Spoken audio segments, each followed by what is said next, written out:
Hi there, Jake here, and I really was hoping I wouldn't have to make this video.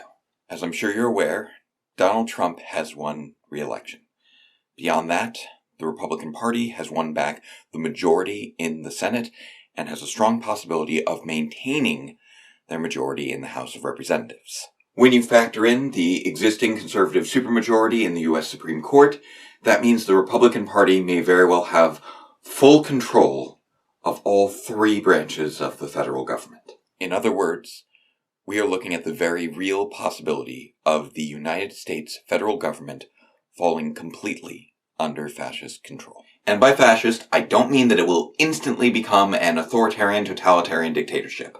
I mean that the levers of power will be commanded by an ultranationalist movement that utilizes xenophobic scapegoating for the purposes of consolidating political power on behalf of corporate interests. Because that is just an accurate description of Trump's movement, and if you don't believe me, then this video is not for you. There are already countless videos out there that break down the many academically defined characteristics of fascism point by point and explain how Trump's movement matches that definition, as well as the many, many dangerous aspects of Project 2025, which we have extremely good reason to believe will be Trump's playbook based off of a litany of different reasons that I simply do not have the time to go over here and now. Feel free to check out those videos, check their sources, weigh their arguments, and then come back to me. This video is not about identifying the threat.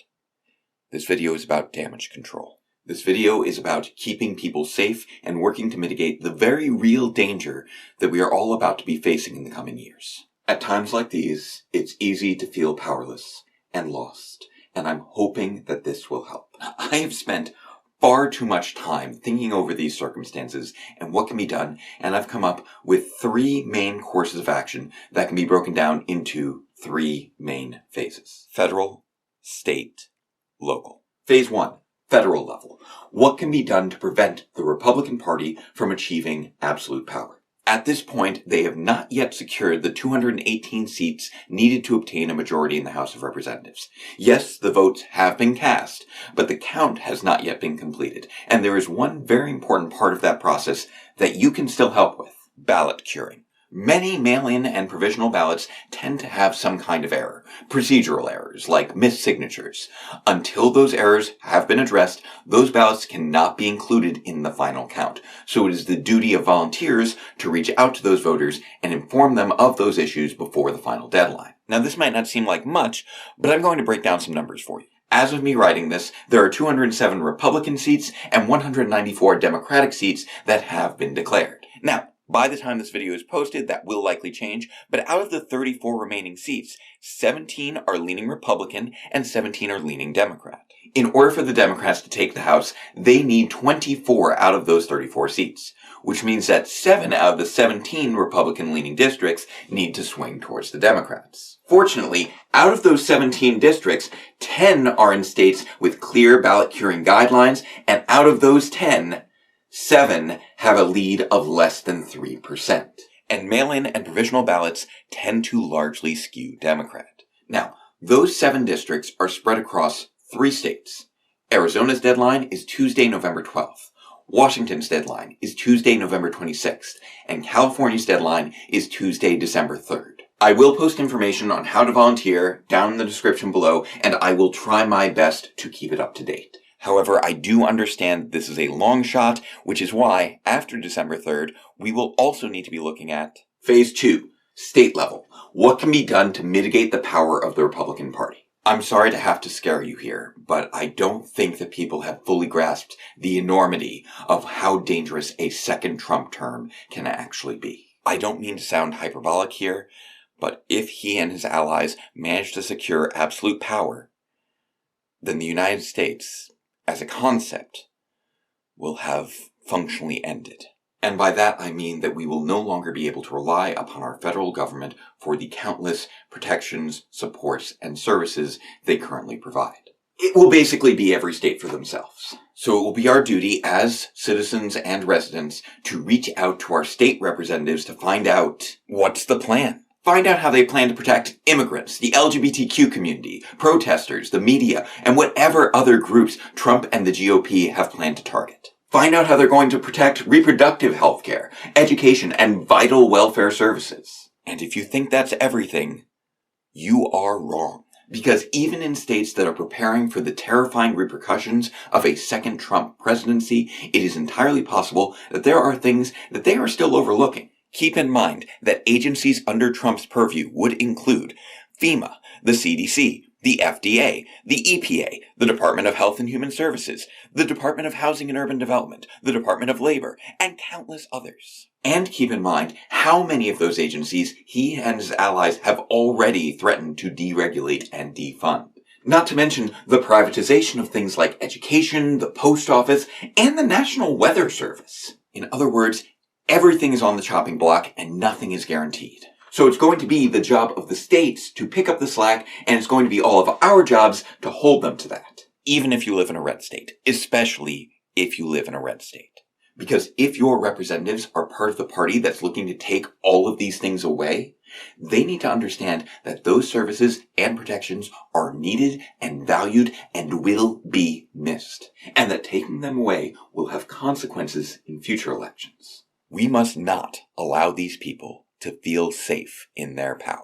Now, I don't have full resources prepared, but most state representative contact information should be publicly available, and I will do my best to share additional information as I figure out more of the details. But as we've clearly learned, we can't count on our government to handle everything.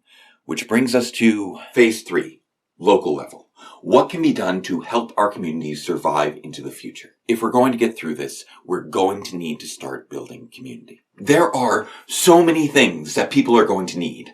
Food, water, clothing, shelter, transportation, education, and countless other things that may be rendered inaccessible as a result of discrimination, unemployment, or simply the rising cost of living that would be triggered by Trump's disastrous economic policies. There are already so many groups and organizations out there doing incredibly good work, and perhaps you're a part of that. But for many others, this may be a challenge, especially if you're someone that has become more isolated over the years as a result of the pandemic and the increasing political polarization and just everything else. But we need a change. The systems that society has been relying upon are breaking down, and we need to start building new ones that aren't reliant upon corporations or the government. Just people helping people. And I know, it's easy to say, hey, start organizing, join a group locally, there's a million out there. But it's not always clear how to take the first step. Especially if you're someone who is socially isolated, or suffer from anxiety, or are neurodiverse, as so many people out there have discovered themselves to be, myself included. So I don't necessarily have all the answers for you on that, yet. I am, however, working on a new project that I'm hoping will help. It's still in the early stages, and I'm still reaching out to other creators to help make it happen, but I promise to get you more information on that front by the end of the year. In the meantime, you'll have to do your own research, and I'm hoping that will be enough to get you started on finding the support network that's right for you. Which brings me to one last thing. And yes, I know I said 3 courses of action in 3 phases, but this isn't really a part of that sequence because it's really something that you should already be doing, first and foremost, and then continuing to do throughout all of this. Phase 0. You. What you can do to make sure you're okay. Emotionally, mentally, physically. Whatever you need to do to help yourself get through this, do it. Make sure your documents are in order. Passports, birth certificates, naturalization papers, whatever it might be. Schedule any medical procedures. Stock up on your medications.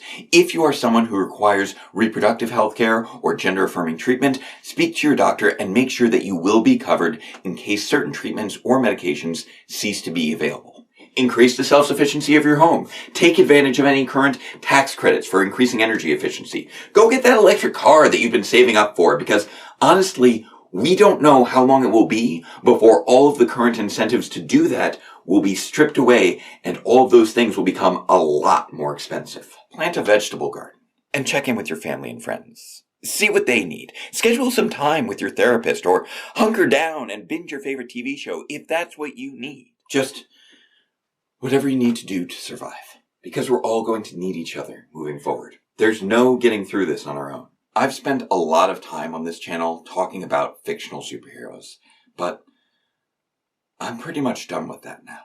Superheroes, after all, are really just people who step up when systems fail and use their gifts to help others and make the world around them a safer place. So let's do that. Let's be superheroes, and let's do it together.